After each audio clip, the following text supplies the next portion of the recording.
മിശിഹായിൽ അനുഗ്രഹീതരായവരെ, ദിവ്യകാരുണ്യ ഈശോ ഈ ദിവസം നിങ്ങളെയും നിങ്ങളുടെ കുടുംബങ്ങളെയും സമർത്ഥമായി അനുഗ്രഹിക്കുകയും നിങ്ങളെ ഓരോരുത്തരെയും അവിടുന്ന് സംരക്ഷിക്കുകയും സഹായിക്കുകയും ചെയ്യട്ടെ എന്ന് പ്രത്യേകമായിട്ട് പ്രാർത്ഥിക്കുകയാണ്. വിശുദ്ധ മർക്കോസിന്റെ സുവിശേഷത്തിന്റെ 9-ാമത്തെ അധ്യായത്തിന്റെ 42 മുതൽ 48 വരെയുള്ള തിരുവചന ഭാഗങ്ങളില് പാപത്തെക്കുറിച്ച് കഠിനമായ ഒരു മുന്നറിയിപ്പ് ഈശോനാഥൻ നമുക്ക് നൽകുകയാണ്. ഈശോയിൽ വിശ്വസിക്കുന്ന ആർക്കും നീ ഉതപ്പിന് കാരണമാകരുത് എന്ന് ഈശോനാഥൻ ഈ തിരുവചന ഭാഗത്തിലൂടെ ഓർമ്മിപ്പിക്കുകയാണ്. പ്രിയപ്പെട്ടവരെ, വിശ്വാസത്തിൽ പിറകിൽ നിൽക്കുന്നവരെ, വിശ്വാസത്തിൽ ഇടർച്ചയിലൂടെ കടന്നു പോകുന്നവരൊക്കെ ചെറിയവരാണ്. അവർക്ക് നീ ഇടർച്ച കൊടുക്കരുത്. വിശ്വാസത്തിൽ ഇടർച്ചയുള്ളവരെ, കുറവുള്ളവരെ നീ വഴിതെറ്റിക്കരുത് എന്ന് ഈശോനാഥൻ വ്യക്തമായിട്ട് പഠിപ്പിക്കുകയാണ്. അവർക്ക് വഴിതെറ്റത്തക്ക വിധത്തില് നിന്റെ ശരീരത്തിന്റെ അവയവങ്ങള്, നിന്റെ കൈയോ കാലോ കണ്ണോ കാരണമാകുന്നുവെങ്കിൽ കൈ വെട്ടിക്കളയണം, കാല് വെട്ടിക്കളയണം, കണ്ണ് ചൂഴ്ന്നെടുത്ത് കളയണം. ഇതിന്റെ അർത്ഥം എന്താ? പാപത്തിലേക്ക് നിന്നെ കൊണ്ടുപോകുന്ന ഏത് ബന്ധവും നീ ഉപേക്ഷിച്ച് കളയണമെന്നുള്ളതാണ്. പാപത്തിലേക്ക് നിന്നെ കൊണ്ടുപോകുന്ന ഏത് ബന്ധവും, ഏത് ശീലവും, ഏത് സാഹചര്യവും ധൈര്യത്തോടെ വിട്ടുകളയാനായിട്ട് നീ തയ്യാറാവണം. പാപത്തിലേക്ക് നമ്മളെ നയിക്കുന്ന ചില സാഹചര്യങ്ങളുണ്ട്, ചില ബന്ധങ്ങളുണ്ട്, ചില ശീലങ്ങളുണ്ട്. അതേത് തന്നെയായിരുന്നാലും അതൊരു പക്ഷെ നിനക്ക് ചില സുഖങ്ങൾ നൽകുന്നതായിരിക്കാം, ചില സന്തോഷങ്ങൾ നിനക്ക് നൽകുന്നതായിരിക്കാം. അതിനെ നീ ഉപേക്ഷിക്കാനായിട്ട് തയ്യാറാകുന്നില്ല എങ്കിൽ തിരിച്ചറിഞ്ഞുകൊള്ളുക, നിന്റെ ജീവിതം നരകാഗ്നിയിൽ എറിയപ്പെടുന്ന ജീവിതമായിട്ട് മാറും. ഇങ്ങനെയുള്ള ബന്ധങ്ങൾ ഉപേക്ഷിക്കാനായിട്ട് നീ തയ്യാറാവണം.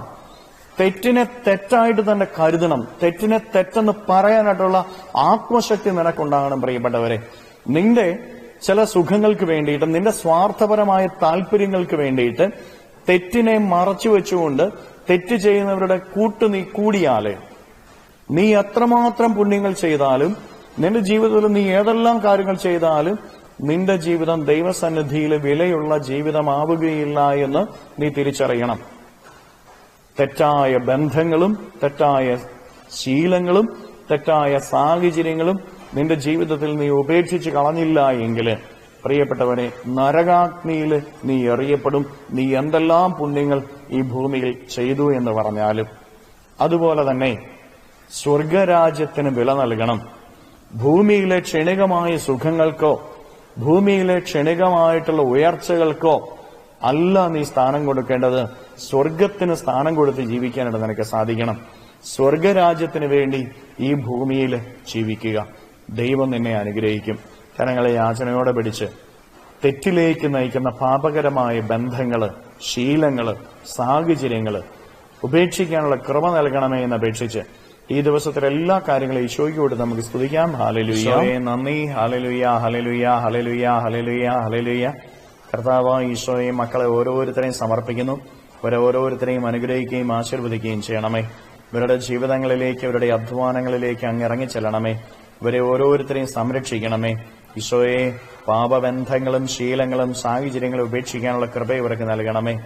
ഇവരുടെ ജീവിതത്തിൽ നിന്ന്, ജീവിത വഴികളിൽ നിന്ന്, അധ്വാന മേഖലകളിൽ നിന്ന് സർവ്വ തിന്മകളെയും ബന്ധനങ്ങളെയും കെട്ടുകളെയും പിശാചിന്റെ ഉപദ്രവങ്ങളെ നാരകീയ ശക്തിയിലെയും ദിവ്യകാരുണ്യത്താൽ ബന്ധിച്ചു നിർവീര്യമാക്കി നരകാഗ്നിയിലേക്ക് അട്ടിപ്പായിക്കുന്നു.